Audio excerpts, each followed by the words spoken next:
आगे आपका क्या इरादा है?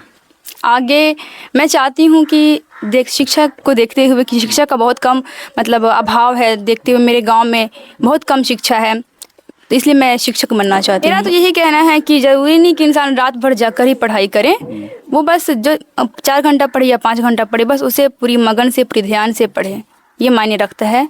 रात भर जाके पढ़े ये कोई मायने नहीं रखता है। और लड़कियों से मेरा कहना है कि वो लोग भी आगे बढ़ें, पढ़ाई करें। शिक्षा का बहुत अभाव देखा गया है गांव देहात में, तो वो भी जागरूक हो पढ़ाई के मामले में। मेरा नाम सदफ तहसीन है और मैं बिहार के सीतामढ़ी ज़िले से हूँ और मैंने मैट्रिक उच्च माध्यमिक विद्यालय बेथा से किया है और इंटर मैंने किया है श्री गांधी हाई स्कूल परिहार से। अच्छा, आपका जो प्रिपरेशन का सोर्सेज था, जिस तैयारी कर रहे थे, वो कहाँ से कर रहे थे, कैसे किए थे?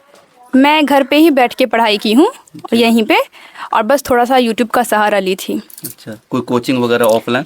जी नहीं, कोचिंग नहीं की, मैं बस घर पे पढ़ाई की। अच्छा, जब पढ़ाई कर रहे थे तो घर वालों का किस तरह का सपोर्ट था, किस तरह से कर रहे थे? घर वालों का पूरा सहयोग था मेरी पढ़ाई में। वो मुझ पे कोई दबाव नहीं दिए, बस पढ़ने की पूरी आज़ादी दी थी।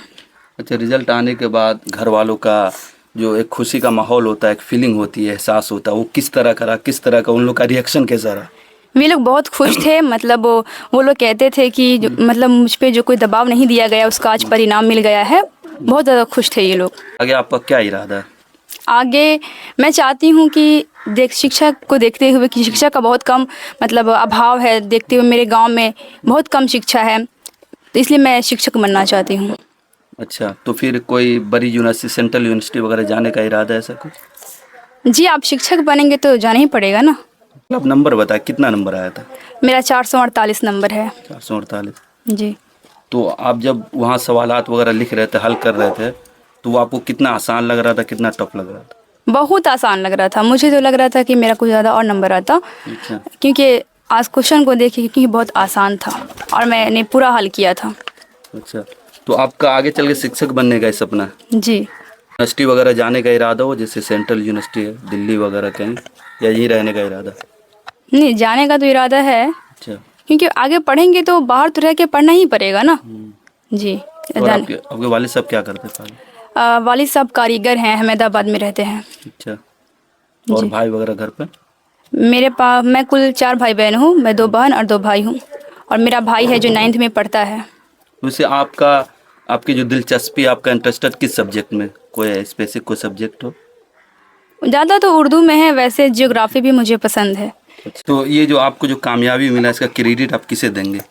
सबसे पहले तो मैं अपने पालनहार रब को देना चाहूँगी, क्योंकि बहुत बड़ा एहसान है उनका, और उसके बाद मैं अपने पेरेंट्स को, टीचर्स को और मामू जान को देना चाहूँगी, क्योंकि उन्हीं की वजह से मैं जिस मकाम पर आई हूँ। किस तरह का उन लोगों का सपोर्ट रहा, कैसे उन लोगों? पेरेंट्स का तो ये सपोर्ट था कि उन्होंने मुझ पे दबाव नहीं दिया, और टीचर्स का वो मुझे पढ़ाए और फिर मुझे प्रेरित किया आगे पढ़ने के लिए, और मामू जान मुझे बचपन से ही पढ़ाते आ रहे हैं, मेरा बेस उन्होंने ही मजबूत किया है। इस तरह से उन लोगों ने मेरा सहयोग किया पढ़ाई के मामले में। तो आप तो ऑफलाइन कहीं पढ़े नहीं, तो फिर टीचर कहाँ से आए, किस टीचर के बारे में बात कर रहे हैं? नहीं, मैं टीचर बनना चाहती हूँ, बस मैं मोबाइल पे यूट्यूब से पढ़ी थी इंटर की पढ़ाई। जी।